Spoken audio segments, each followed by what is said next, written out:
बच्चों, कल ऑक्सीकरण की क्रिया बताई गई थी अल्कोहल के। आज आते हैं विहाइड्रोजनीकरण की क्रिया पर। तो हम यहाँ पर डिफिनीशन नहीं लिखेंगे, हम केवल बोल रहे हैं, ये आप लोग लिखिएगा कि अल्कोहल से एक अणु H2 यानी हाइड्रोजन का विलोपन विहाइड्रोजनीकरण कहलाता है। अल्कोहल से एक अणु हाइड्रोजन का विलोपन विहाइड्रोजनीकरण कहलाता है। यह क्रिया 300 डिग्री सेंटीग्रेड ताप पर और रक्त तप्त कॉपर की नली में कराई जाती है। ठीक है, रक्त तप्त कॉपर की नली में कराई जाती है। इस क्रिया में विभिन्न अल्कोहल विभिन्न उत्पाद बनाते हैं। जैसे हम सबसे पहले लेते हैं 1 डिग्री अल्कोहल, यानी प्राथमिक अल्कोहल क्या करेंगे। तो 1 डिग्री अल्कोहल विहाइड्रोजनीकरण पर एल्डिहाइड बनाते हैं। क्या बनाएंगे? एल्डिहाइड। 1 डिग्री अल्कोहल विहाइड्रोजनीकरण पर एल्डिहाइड बनाते हैं। और ध्यान से देखिए कि हम विहाइड्रोजनीकरण कर रहे हैं। ये कॉपर ट्यूब है और 300 डिग्री सेंटीग्रेड है, और ये ट्यूब कैसी है? रक्त तप्त है। हमें हाइड्रोजन निकालना है, H2 ये हमने निकाल दिया यहाँ से। अब क्या बचा? RCHO, ये है एल्डिहाइड। अब इसी प्रकार से हम मेथेनॉल लें। मेथेनॉल में CH3OH होता है और उसको हमने इस प्रकार से लिखा है। इसी प्रकार से तुमको आगे क्रिया करनी है। एथेनॉल लें, बिल्कुल इसी प्रकार से विहाइड्रोजनीकरण की क्रिया करनी है और बताना है क्या बनेगा। तो यहाँ बनेगा फॉर्मेल्डिहाइड HCHO। नाम हम लिख दे रहे हैं, यौगिक अपने आप लिखना। ठीक है, फॉर्मेल्डिहाइड। और यहाँ बनेगा एसिटल्डिहाइड। यहाँ बनेगा HCHO फॉर्मेल्डिहाइड, यहाँ बनेगा CH3CHO एसिटल्डिहाइड। समझ में आ गया? 2 डिग्री अल्कोहल, अगर हम 2 डिग्री अल्कोहल लें तो 2 डिग्री अल्कोहल इस क्रिया में कीटोन बनाते हैं। ध्यान रखिएगा, 2 डिग्री अल्कोहल को हम इस प्रकार से लिख रहे हैं, CHOH। यहाँ OH समूह जब द्वितीयक कार्बन से जुड़ता है तब हम उसे कहेंगे द्वितीयक अल्कोहल। अब क्रिया हमको विहाइड्रोजनीकरण की करनी है और हम कॉपर की रक्त तप्त नली लेंगे। 300 डिग्री सेंटीग्रेड पर अल्कोहल की भाप इस नली में प्रवाहित करेंगे।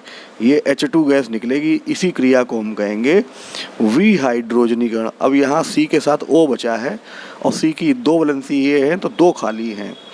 तो ये 2 खाली वैलेंसी O से डबल बॉन्ड से जुड़ जाएगा और ये बन जाएगा कीटोन। अगर हम इस R की जगह पर CH3 ले लें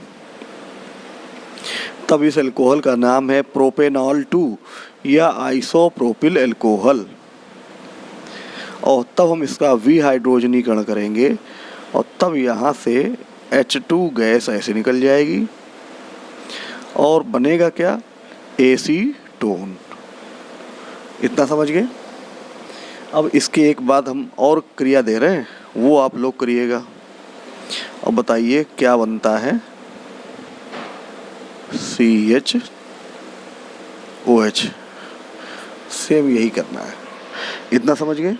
अब आते हैं 3 डिग्री अल्कोहल, तृतीयक अल्कोहल। ये बहुत ही इम्पोर्टेंट है कि तृतीयक अल्कोहल का विहाइड्रोजनीकरण करने पर, हमने जो बोला उसको ही लिखना है कि 3 डिग्री अल्कोहल का विहाइड्रोजनीकरण करने पर, क्या करने पर?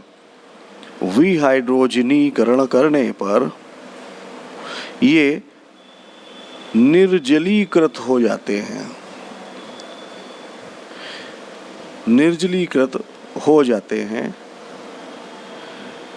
और एल्कीन बनाते हैं। क्या बनाएंगे?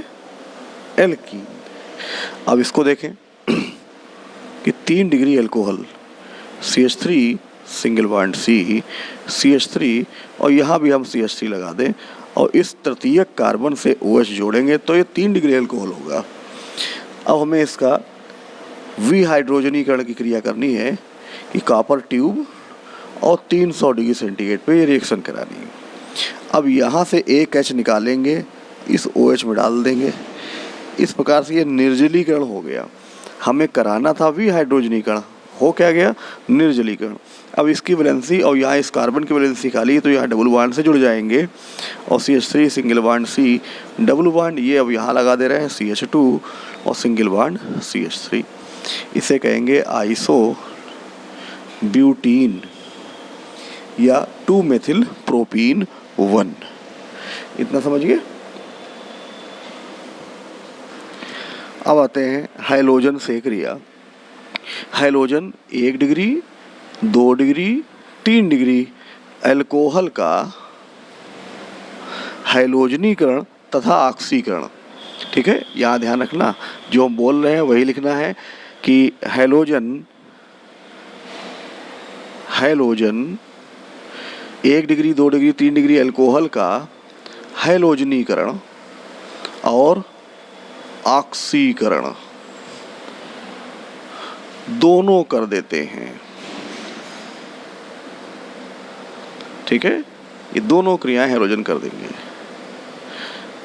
तो हम सबसे पहले यहां पर लेते हैं 1 डिग्री अल्कोहल।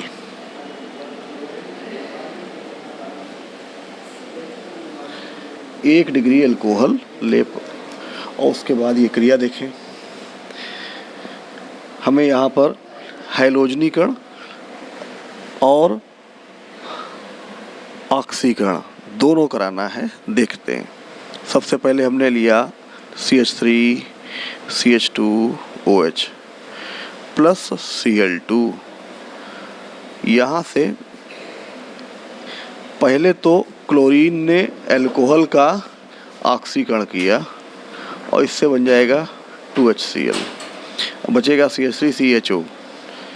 देखो, अल्कोहल के ऑक्सीकरण पर एल्डिहाइड बन गया। अब इस एल्डिहाइड का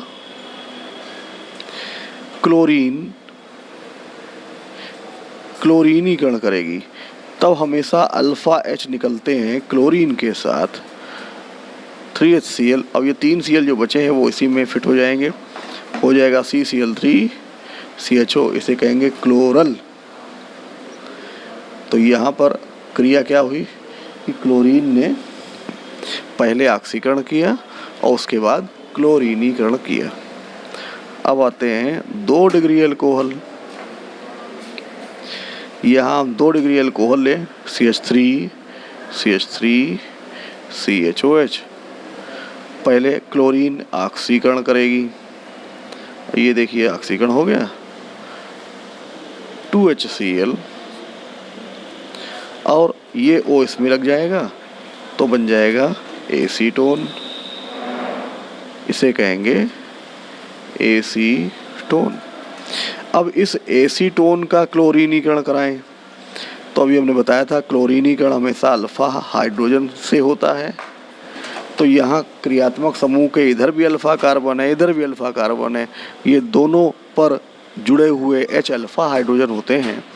तो हमने 3 अल्फा H हटा लिए 3 Cl के साथ 3HCl और ये तीनों Cl उसी में जुड़ जाएंगे, हो जाएगा CCl3COCH3। इसे कहेंगे trichloro acetone. Trichloro acetone.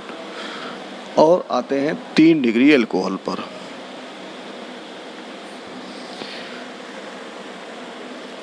Halogen